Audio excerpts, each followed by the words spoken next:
الله الرحمن الرحیم. نن موږ او تاسې فعلونه زده کوو. فعلونو کې کوم فعلونه زده کوو؟ د ورب بی زده کوو، یا د بی فعلونه زده کوو، یا د شتوالي فعل زده کوو. سم کنه، آرام کنه بلکه. او یا په فارسی کې یا په دری کې څه ورته وایي؟ افعال بودن یا فعل بودن.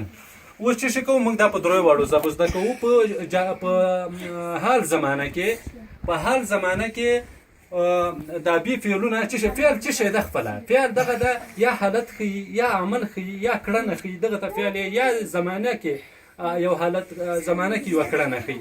و چې کوم مثلا ټو بی وربس کوم دي؟ ټو بی وربس کوم دي؟ آی ده آی ته زه یایي یو وی دي. ټو بی ورب کوم دي؟ ام. ګوره د آی لپاره ام استعمالیږي یا زه یم. آی ام زه یم، یا من هستم یا هستم. مثلا د یو وی دی آر لپاره د یو وی دی آر دی لپاره چې استعمالیږي ورفي آر. مغه ګیږي بډکه آر. او په پښتو کې د ته مونږ دوی د دغه لپاره مثلا ته یو ډاکټر یې، موږ شاګردان یو.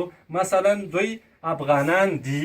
ګوره دی یو وی دی د دغه ټولو لپاره په انګلیسي کې یو رقم استعمالیږي. آر په پښتو کې ورته څو رقم استعمالیږي؟ 3 رقمه.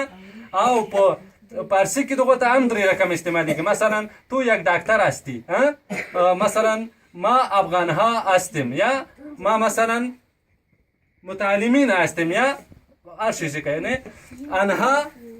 آنها کی هستند؟